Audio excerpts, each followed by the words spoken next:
போறன்னு சொன்னாலே அது வெறும் மிசைல்களை பத்தினது மட்டுமில்ல, அதுக்கு பின்னாடி எத்தனை உயிர்கள், எத்தனை குடும்பங்கள், எத்தனை கனவுகள் அழிகிறதுண்டு நாங்க கற்பனை பண்ணி கூட பார்க்க முடியாத அளவுக்கு நிஜங்களானது இருக்கு. அமெரிக்காவோட 423 வீரர்களோட மரணம், மர்மமான முறையில மறைக்கப்படுகின்ற உண்மை தகவல்கள் என இந்த உலகமே ஒரு மிகப்பெரிய கொந்தளிப்புல இருக்கு.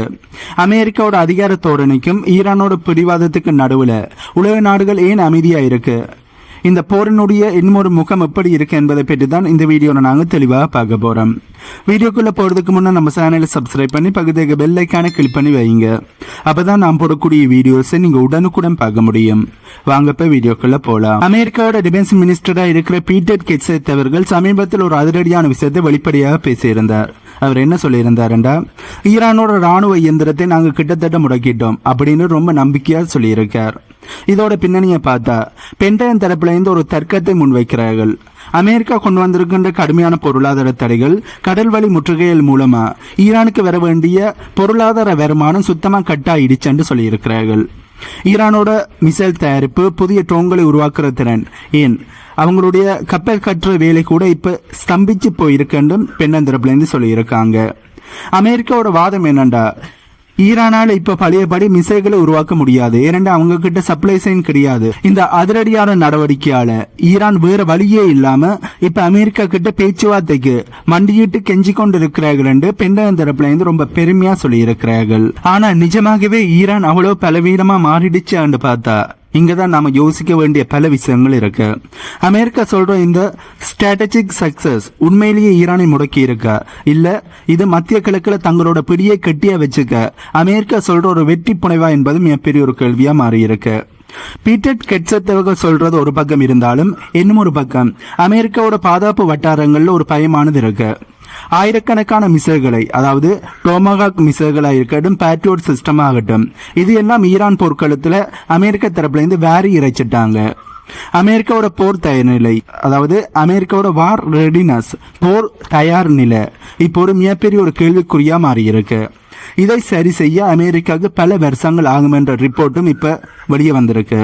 ஸோ அமெரிக்கா ஈரானை முடக்க நினைச்ச இடத்துல அவங்கள சில முக்கியமான ஆயுதங்களை இழந்து அவங்களோட பழைய உற்பத்தி கட்டமைப்பை கேள்விக்குறியாக்கிட்டாங்க என்றுதான் சொல்லணும். சுருக்கமா சொல்ல போனா இதுவரும் ஈரானை மண்டியிட வைக்கிற போர் மட்டும் இல்ல, அமெரிக்காவோட நீண்ட கால ராணுவ பலமை இப்ப சோதனைக்குள்ளாகி இருக்கு.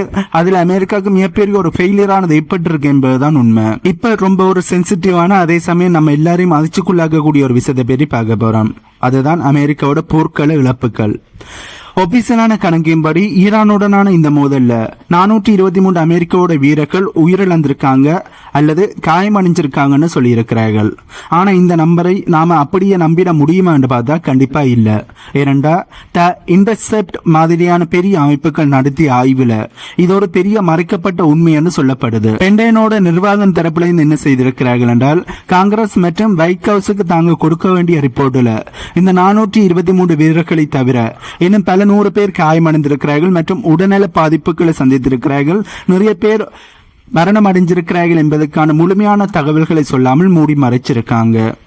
முக்கியமான ஒரு அதிகாரியை இது ஒரு கேசுவாலிட்டி கவரப், அதாவது உயிரிழப்புகளை மூடி மறைக்கிற வேலைன்னு வெளிப்படையாகவே சொல்லியிருக்கார். நீங்கள் ஒரு விஷயத்தை இந்த அமெரிக்கா ஈரான் போரின் போது கவனிச்சிருப்பீங்க. அமெரிக்காவோட மிகப்பெரிய பிரமாண்டமான ஏர்கிராப்ட் கேரியராக இருக்கின்ற USS ஜெரால்ட் எஃப் ஃபோர்ட் கப்பல்ல ஒரு பெரிய ஒரு தீ விபத்தானது நடந்துச்சு. அதுல மட்டுமே கிட்டத்தட்ட 200க்கும் மேற்பட்ட அமெரிக்காவோட ராணுவ வீரர்கள், அதாவது மாலுமிகள் பாதிக்கப்பட்டிருக்காங்கன்னு சொல்லப்படுது. ஆனா இதை பற்றிய ஒபிஷியலான தகவல்கள் எங்கேயுமே வெளியே வரையல. ஒபிஷியலான தகவல்களை அவர்கள் வெளியிலே விடையில. அதே மாதிரியே குவைத்தில் நடந்த தாக்குதல்ல இறந்த மேஜர் செர்பில் டேவியஸ் அப்படிங்கிற அதிகாரியை சில இடங்கள்ல உயிரிழந்தவங்க பட்டியலில் கூட அமெரிக்கா சேர்க்கல. ஏன், அமெரிக்காவோட அரசாங்கம் அவரை பொதுவாக கௌரவிச்சாலும் கூட அந்த டேட்டா பேஸ்ல கூட அவரோட பேர் சேர்க்கப்படையில. இது எதை உணர்த்துதுண்டா, அமெரிக்கா தன்னோட ராணுவ பலத்தை உலகத்துக்கு பெரிய அளவுல காட்டிக்கிட்டு இருந்தாலும் உள்ளுக்குள்ள நடக்கிற இந்த இழப்புகள் அவங்களுக்கு பெரிய ஒரு தலைவலியா இருக்கு. போர்க்களத்துல என்ன நடக்கிறது என்பதற்கான உண்மையை அமெரிக்காவோட மக்களுக்கோ அல்லது உலகத்துக்கோ தெரிஞ்சா அது அந்த நாட்டினுடைய அரசாங்கத்துக்கு எதிராக திரும்பிடும் என்ற பயமானது அமெரிக்காவோட அரசாங்கத்துக்கு இருக்கு. அதனாலதான் அதிகளவான உயிரிழப்புகளை இவர்கள் வெளியில சொல்லல. உயிரிழந்த ராணுவ வீரர்களோட பேர்களை கூட ஒபிஷியலான லிஸ்ட்ல கூட ஆட் பண்ணல. தொடர்ந்து பேச்சுவார்த்தைன்னு சொல்லி அமெரிக்கா அமைதியா இருந்தாலும் திரைக்கு பின்னாடி இப்படி பல உண்மைகள் மறைக்கப்பட்டுக்கிட்டே தான் இருக்கு. போரோட உண்மையான விலை என்ன? ஒரு போர் நடக்குது என்றால் அந்த போரினுடைய உண்மையான விலை என்னண்டா அது வெறும் ஆயுதங்கள் மட்டும் தங்கி இல்லை, அங்கே இருக்கின்ற அந்த போரில் கலந்து கொள்ளுகின்ற ஒவ்வொரு இராணுவ வீரர்களோட உயிரிலையும் தான் தங்கி இருக்கு. ஆனா அதை ஒரு புள்ளி விவரமா மாத்தி அதனை மறைக்கிறது எவ்வளவு பெரிய ஒரு துரோகம் அந்த ராணுவ வீரர்களுக்கு செய்கின்ற, அந்த ராணுவ வீரர்களோட குடும்பத்துக்கு செய்கின்ற, தங்களுடைய நாட்டு மக்களுக்கு செய்கின்ற எவ்வளவு பெரிய ஒரு துரோகம் என்பதை நீங்களே யோசிச்சு பாருங்க. அமெரிக்கா இதைத்தான் இப்ப செஞ்சு கொண்டிருக்காங்க என்பதுதான் உண்மை. இப்ப இன்னும் ஒரு முக்கியமான விஷயத்தை பார்ப்போம். அமெரிக்கா ஒரு பக்கம் பென்டகன் மூலமா நாங்க ஈரானோட கதையை முடிச்சிட்டோம்னு சொல்லி இருக்கும் போது ஈரான் தரப்புல இருந்து என்ன சொல்லியிருக்காங்க தெரியுமா? அமெரிக்கா ஒண்ணுமே பண்ண முடியாது, அவங்க பேச்சுவார்த்தைக்கு கெஞ்சி கொண்டிருக்காங்கன்னு ரொம்ப ஆக்ரோஷமா பேசியிருக்காங்க. ஈரானோட புரட்சிப்படை அதாவது IRGCயோட தளபதிகள் பேசின பேச்சுக்கள் மத்திய கிழக்குல பெரிய ஒரு பரபரப்பை ஏற்படுத்தி இருக்கு.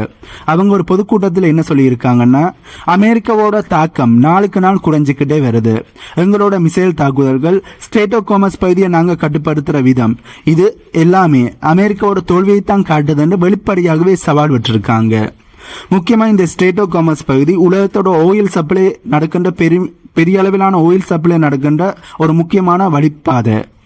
இதை ஈரான் தன்னோட கட்டுப்பாட்டுல வச்சிருக்கிறது அமெரிக்காவுக்கு ரொம்பவே மிகப்பெரிய ஒரு நெருக்கடியை கொடுக்கிற விஷயமா இருக்கு.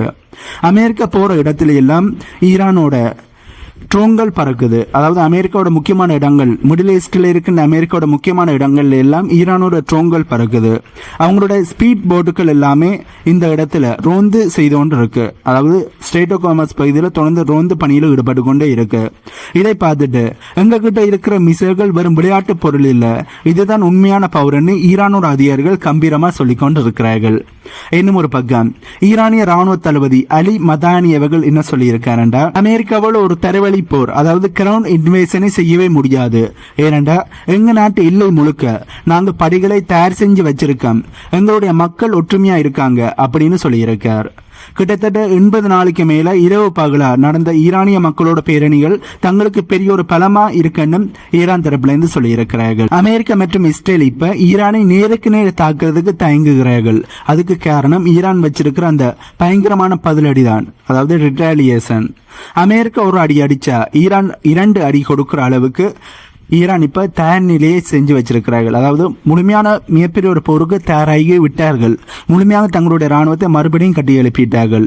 அதாவது அமெரிக்கா ஒரு பக்கம் பேச்சுவார்த்தை பேசிக்கிட்டு இருக்கும் போது இன்னும் ஒரு பக்கம் ஈரான் தன்னோட பலத்தை பல மடங்கு அதிகரிச்சுக்கிட்டே இருக்கிறார்கள். சோ ஈரான் ஒரு பலவீனமான நாடு என்று அமெரிக்கா மற்றும் பெண்ணன் தரப்புல இருந்து காட்டிக்கொண்டாலும் சொல்லிக் கொண்டிருந்தாலும் களத்துல ஈரான் காட்டிக்கிட்டு இருக்கிற அந்த துணிச்சல் அமெரிக்காவுக்கு உண்மையிலே பெரிய ஒரு சிக்கலா இருக்கு.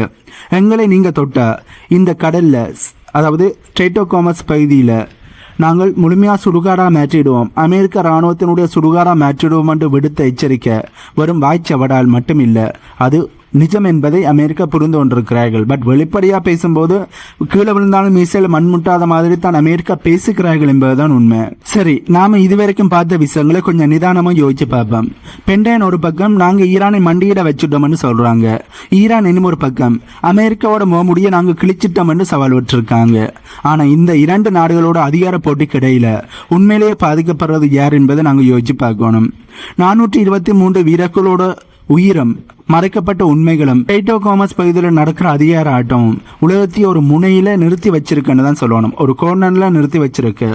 இப்ப பாகிஸ்தான் முன்னெடுக்கிற அமைதி பேச்சுவார்த்தைகள் ஒரு நம்பிக்கையை விதைச்சாலும் அது வெறும் தற்காலிகமான ஒரு டைம் பாஸ் அக்ரிமெண்டா இருக்குமோன்னு தான் தோணுது. ஒரு பக்கம் பேச்சுவார்த்தை மேச, இன்னொரு பக்கம் மிசைல் தாக்குதல்கள். இது எந்த மாதிரியான ஒரு அமைதியை நோக்கி போய்கிட்டு இருக்கு என்பதுதான் மிகப்பெரிய ஒரு கேள்வியாகவும் இருக்கு. ஆகவே இதுல இருந்து நீங்க ஒரு விஷயத்தை புரிஞ்சு கொள்ளணும், மத்திய கிழக்கில் நடக்கிற இந்த மோதல் வெறும் ஈரான் மற்றும் அமெரிக்கா சம்பந்தப்பட்டது மட்டும் இல்ல, இது உலக பொருளாதாரத்தோட நாடி துடிப்பு, எரிபொருள் விலை, கடல்சார் வர்த்தகம், உலக நாடுகளோட பாதுகாப்பு, இது எல்லாமே இந்த 2 நாடுகளோட கைகளில் தான் சிக்கி இருக்கு. அடுத்த 60 நாட்கள், இந்த நாட்கள் ரொம்பவே முக்கியமானவை. ஆகவே மறுபடியும் போர் வருமா வராதா என்பதை பற்றி உங்களுடைய கருத்துக்களை கீழே கமெண்ட்ல சொல்லுங்க. இந்த வீடியோல நான் சொன்ன தகவல்கள் உங்களுக்கு புதிதாக இருந்திருக்குமென்னு நம்புறேன். இந்த தகவல்கள் உங்களுக்கு புதிதாக இருந்தா நம்ம சேனலை சப்ஸ்கிரைப் பண்ணி பக்கத்துக்கு பெல் ஐகானை கிளிக் பண்ணி வைங்க. அப்பதான் நான் போடக்கூடிய வீடியோஸை நீங்க உடனுக்குடன் பார்க்க முடியும். இன்னும் ஒரு புதிதான தகவல்கள் உள்ளடங்கிய புதிய வீடியோவில் உங்களை நான் மீட் பண்றேன்.